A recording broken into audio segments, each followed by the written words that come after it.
Hello folks, and welcome to a new video of Darius Done Screwed Up. So this time around, the sound of 2 episodes of Kingdoms of Amalur not only was not there, but the video got corrupted, and a good portion of what was watchable was still skipping something fierce. Like, it was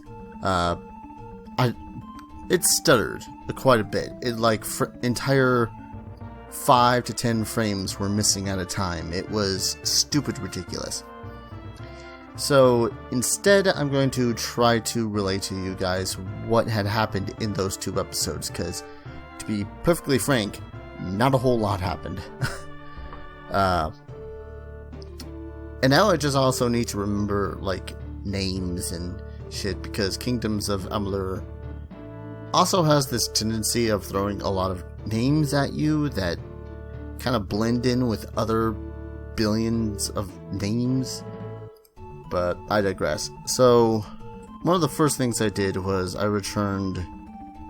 Well, no, I didn't return to anything. I had finished making a bunch of armor and weapons and whatnot. Walked around, and I think it was... I'm trying to remember what the quests were. Oh yeah. So I had then gone on the quest to... it was the time for the road patrol quest, which had to go down over there with Orth, I think his name was. And Orth was just kind of waiting there along the side of the road with a couple of other Warsworn. And as we were patrolling the road, we were being picked off one by one, very Predator style. It was kind of cool. It was a little nerve-wracking, to be completely honest. I thought that this really powerful enemy was just going to drop out of nowhere and be like, yeah, I'm gonna screw you up. But no, it wasn't until it was just me and Orth that we finally find where they were. And along the way, there were a bunch of strange clues, like scything marks, grass that was perfectly cut with barbed tips at the end. God damn it. I'm gonna close that. Barbed tips at the end of whatever blades they're wielding. And along the way, I pretty much just collected reagents the entire time. And eventually we came to this cave where there was this mage who was summoning up these strange creatures, or I forget the exact reasoning. They were mages that dealt with chaos magic, and through the chaos, in order to control the chaos magic, they had to have even more powerful magic. So this more powerful magic was summoning these strange creatures. Let me see if I can't recall their names. Niskaru is what they were called, Niskaru, and I'll put up a picture of what they looked like. But mages were summoning these things in order to control chaos magic, and for some reason that worked. Again, this is why I don't deal with magic when it comes to video games and role-playing games most of the time. It's just it works because magic. And eventually, kill all those guys, and it ends up that Ost is his name, not Ort. I don't know why I was thinking Ort. R-S-T-U. Yeah. Anyways, so Ost ends up, we end up being in this big old fight with a bunch of them and a bunch of the mages, and they were pretty strong mages. They were actually casting magic for one. But in the end, we managed to kill all the mages, but they had just managed to summon this big old bastard of a... I already forgot the name. I'm just gonna call them scythy bug things, because... Iskaru, that's right. Iskaru. Freaking weird ass names.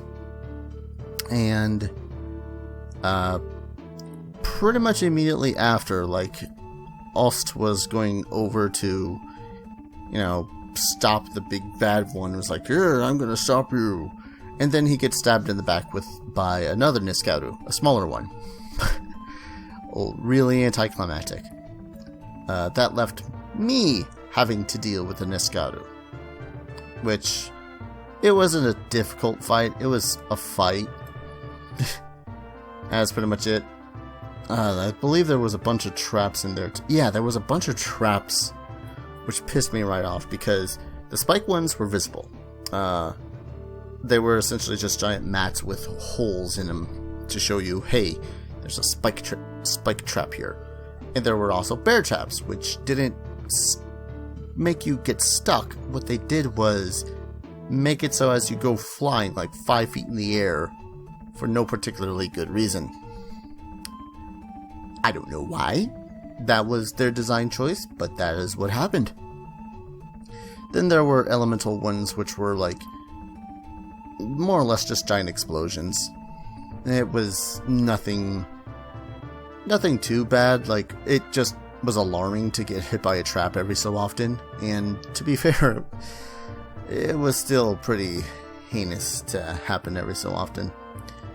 But yeah, that was pretty much the end of one episode. I had gotten a level up and put a bunch of points into,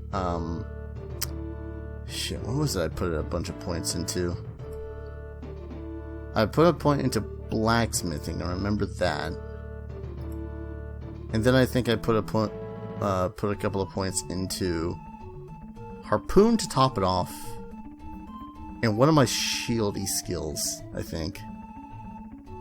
I was still fighter at the end of that episode.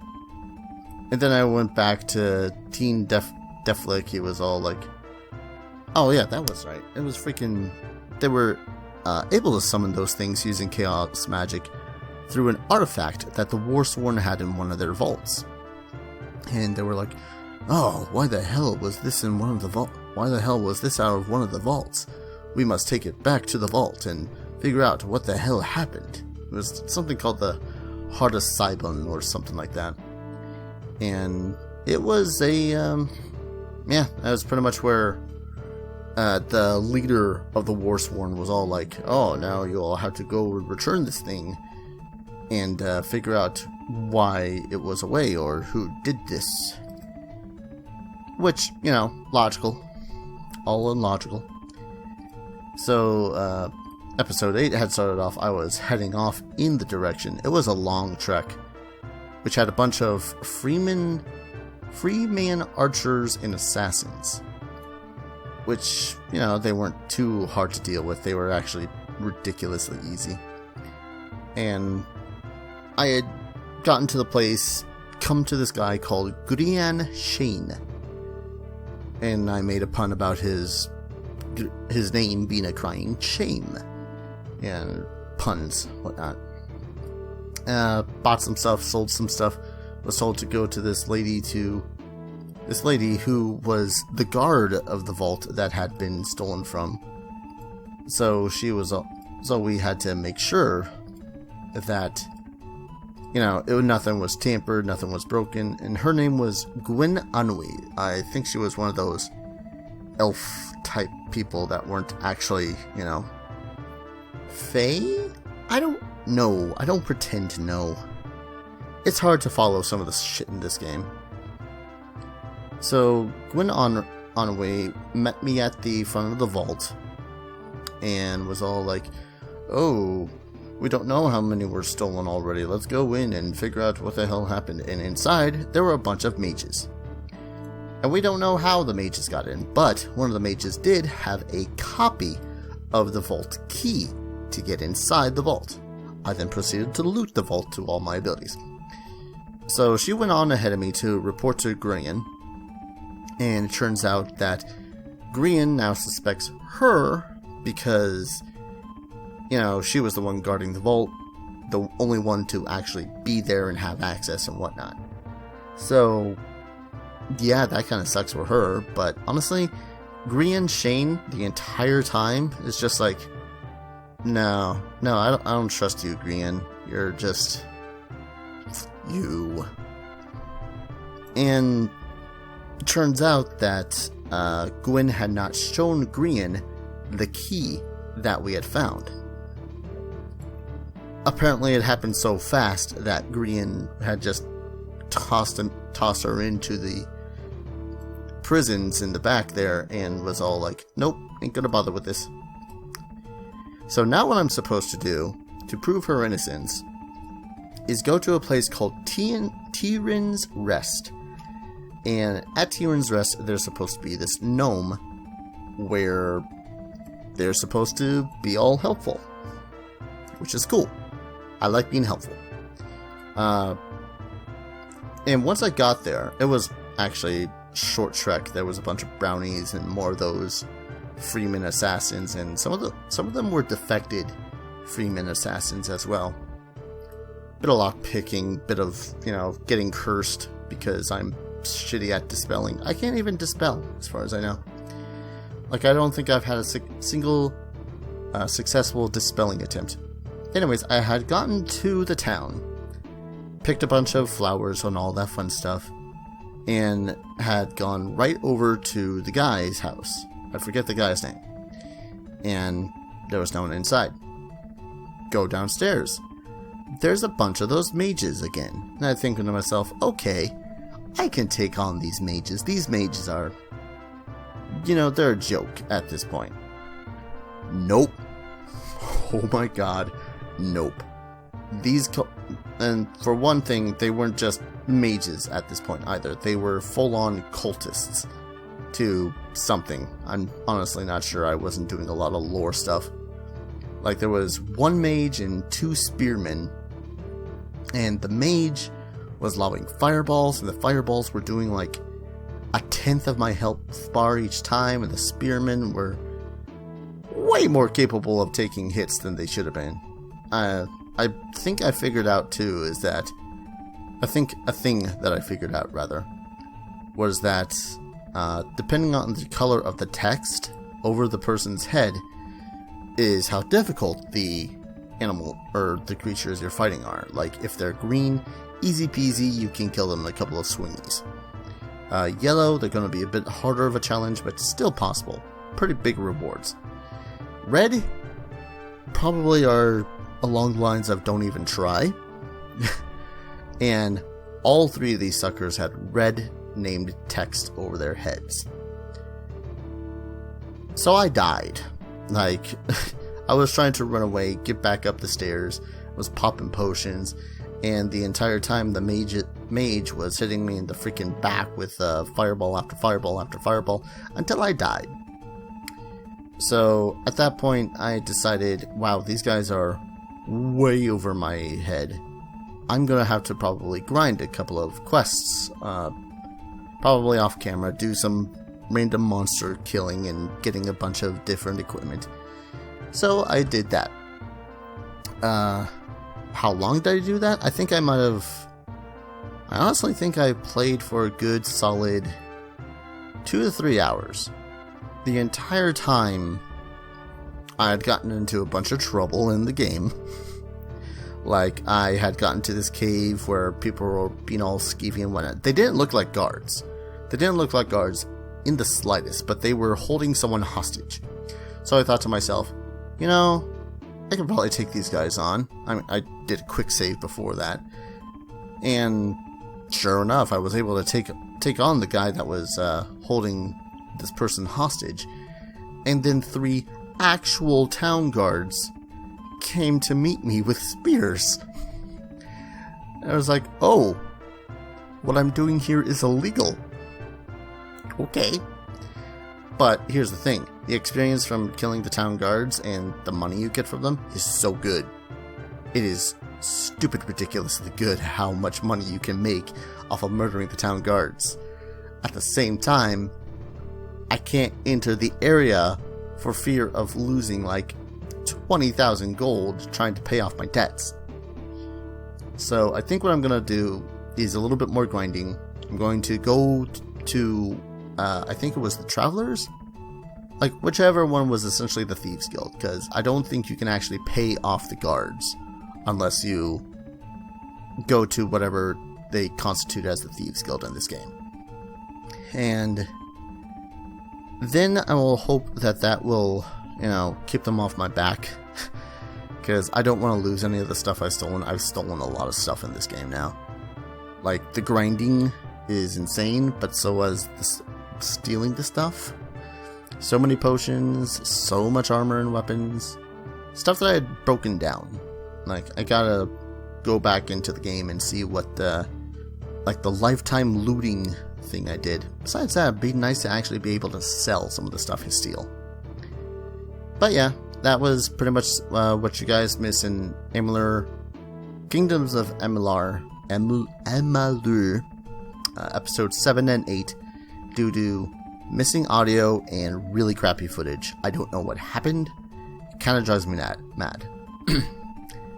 That said, though, I think what I'm going to do from now on with Kingdoms is I'm going to stream it. Because it is a big game. It is far bigger than most of the games that I play. Like, it's got side quests, it's got random quests. You can go decide to, oh, I'm going to pick flowers for this guy, I'm going to go kill monsters with this guy. Like that one quest where I helped a wolf change back into a helped a wolf change from a human back into a wolf. It's a bunch of random quests like that, but they're intriguing quests. And I would like to do them, but I, in full honesty, cannot say that I would be able to do my questing like that, in a Let's Play format, that is. Especially in my Let's Play format, where I, dawdle and talk and do little else besides just play. So I don't know how the format of that will be, but it will be probably every so often. Like, I'm not going to, and it will probably be good long binges at a time, like 2 to 3 hours per stream of Kingdoms of Amalur, because that's usually how I play these kind of games. So yeah, I'll come out with a full official video saying that this same thing, that Kingdoms is going to become a stream, because it is way too big of a game for me to make into a Let's Play series, especially with as little that I know about it. So thank you all for listening to me ramble about failed Let's Play recordings and whatnot. And hopefully I will see you guys whenever I stream Kingdoms of Amalur. I will also be replacing Kingdoms of Amalur's slot with something else. I don't know just yet what with. And once I've gotten to this point in the uploading schedule is when I will be doing the streaming. I'm not going to stream right off the bat, because time I'm recording this is like the 15th of January, and it will be February when Kingdoms of Amalur 6 would be up.